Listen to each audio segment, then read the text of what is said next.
ये पूरा दादरी ज़िला और मैं तो ये कहूँगा हरियाणा प्रदेश के किसान को जो पाले की चपेट में आया है और जिससे उसकी जो फसल है, सरसों की, गेहूं की जो फसल है और हमारी जो सब्जियों की, बागवानी की जो फसलें हैं, उस सबको बहुत ज़्यादा नुकसान हुआ है। और इसी संदर्भ में आज बारडा ब्लॉक के यहाँ हमारे एसडीएम हैं, जो प्रशासनिक गार्जियन हमारे हैं, तो इनसे किसान यूनियन के सभी सदस्यों ने, किसान संगठनों ने और हमारे किसान मोर्चे ने सामूहिक रूप से बैठक करके और जो नुकसान हुआ है, जिसकी गिरदावरी के आदेश माननीय मुख्यमंत्री जी के द्वारा 5 तारीख को गिरदावरी शुरू करने के आदेश दिए गए हैं, तो उसी के तहत हमने ये निवेदन किया है कि किसान की फसल को जो उसके खेत में जाके सभी जो प्रशासनिक अधिकारी हैं, उसमें नंबरदार की उपस्थिति भी हो, गांव के मौजूद लोगों की उपस्थिति हो, उसमें सरपंच साहिबान की भी उपस्थिति हो, उसमें किसान संगठनों से जुड़े हुए लोग भी उपस्थित रहें और सब लोग मिल के इसमें प्रशासन की मदद से और जो नुकसान हुआ है वो सरकार जब हमारे लिए प्रति एकड़ का मुआवजा तय करती है तो निश्चित तौर पे किसान को जो नुकसान हुआ उसकी भरपाई भी उसकी हो।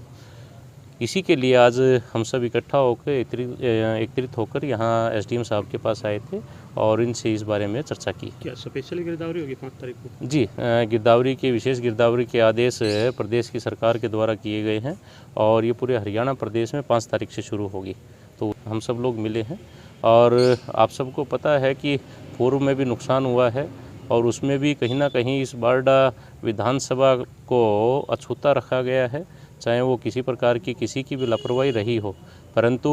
इस बार का जो नुकसान है वो पूरी विधानसभा के अंदर और जैसा कि मैंने पूर्व में बताया पूरे प्रदेश के अंदर इस प्रकार से किसान प्रताड़ित इस पाले से हुआ है। ये फसल जो पूरी तरह नष्ट हुई है, तो इस फसल की गिरदावरी के जो आदेश सरकार ने दिए हैं उसी अनुसार सबको मुआवजा भी तय प्रशासन और सरकार करके दे। आप कहाँ तक की आपने? जी, आज मेरा आज मैं आया था क्योंकि हमारा कर्नाटक के अंदर राष्ट्रीय कार्यकारिणी किसान मोर्चा की थी और उस राष्ट्रीय कार्यकारिणी 2 दिवसीय कार्यकारिणी के बाद आज मेरा यहाँ बारडा में आगमन हुआ और आज मैं जोजू बेल्ट में भी गया हूँ, आज मैं जो हमारा बधवाना का क्षेत्र है उसमें भी गया हूँ, आज चिड़िया बेल्ट में भी और अभी मैं इधर नांदा लाड और ये होते हुए यहाँ बारडा भी पहुँचा हूँ। तो लाड में कितना प्रतिशत नुकसान है? देखिए, प्रतिशत तो निकालना प्रशासन के अधिकारियों का काम है, परंतु ये भी सूचना है कि लाड के किसान ने खड़ी फसल को बढ़ाने का जो काम किया, देखिए ये बहुत बुरे दौर से जब किसान गुजरता है और जब उसको कहीं ना कहीं मायूसी सामने दिखती है तभी इस प्रकार का एक फैसला लेता है, क्योंकि किसान अपने खून पसीने से फसल को सींचने का काम करता है और इसमें सरकार अपनी तरफ से भी ध्यान दे और यहाँ का प्रशासन भी ध्यान दे कि जिसका जो नुकसान हुआ है उसकी भरपाई हर संभव कोशिश करके सरकार और प्रशासन करवा के दे। बारडा के किसान भेदभाव का आरोप भी लगाते रहते हैं मुआवजे को। निश्चित तौर पे हुआ है, इसमें कोई दो राय नहीं है और हम ये पूर्णतः सरकार से भी लगातार वार्तालाप करके हम ये बात भी पहले भी रखी है और अब भी हम रखेंगे और पूरी ताकत के साथ सभी किसान संगठन, आज आपने देखा है सभी किसान संगठन, इस जब बात जमींदार की है, किसान की है और उसकी फसल के नुकसान की है, तो इसमें किसी प्रकार का कोई राजनीतिकरण ना करके और हम सब एक होकर इस बात के ऊपर लड़ाई लड़ेंगे और निश्चित तौर पे हमारे किसान को उसके नुकसान की भरपाई हो, इसके लिए प्रयास करेंगे। हाँ जी, एसडीएम से हमने मुलाकात की है। किसान मोर्चा प्रदेश अध्यक्ष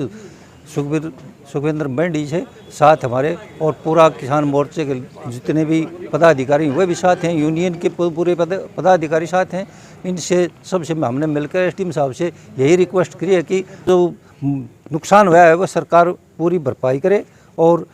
मैं मैडम साहब को भी कहना चाहूँगा कि प्रदेश अध्यक्ष, मोर्चा के प्रदेश अध्यक्ष हमारे साथ कंधे से कंधा मिला के चल रहे हैं, तो मैडम साहब भी हमारे यहाँ आकर और अपने क्षेत्र में पूरा मुआयना करके और किसानों को उचित मुआवजा दिलाने का काम करे, जिससे किसान अपनी पूरी लागत लगाकर बाद में सारा नुकसान हुआ है पाले ने बिल्कुल ख़त्म कर दिया है। तो मैं यही रिक्वेस्ट करूँगा कि मैडम पूरे हलके में पूरा मुआयना करके किसानों को पूरा मुआवजा दिलाए। मैडम नैना चौटाला जो हमारे पूर्व हाल में विधायक हैं, हाँ हाल में विधायक हैं, वो पूरे हलके का दौरा करे और लोगों को पूरा मुआवजा दिलाए, जिससे किसान अपना गुजारा कर सके। और फिर क्या बात थी? भेदभाव की यही बात थी। हमारे पड़ोस में लोहारू को तो मुआवजा मिल रहा है, बारडा वैसे का वैसे पड़ा है। टिड्डी क्या हमने वो जाली लगा दी यहाँ पर? बाढ़ के क्षेत्र लागते जाली थोड़ी लग गई, आगे यहाँ टिड्डी नहीं आएगी। बाढ़ तो शाम में 34 करोड़ रुपए भेज दिए, लोहारू में 46 करोड़ रुपए भेज दिए, क्या बाढ़ में कुछ नहीं आई टिड्डी। क्यों बाढ़ के साथ क्यों रहा ऐसा क्यों? ये तो मैडम जाने, मैडम का काम है ये। नैना चौटाला जो हमारे विधायक है वो सोचे इस बात ने, अब हमारे हल्के में भेदभाव क्यों हो रहा है।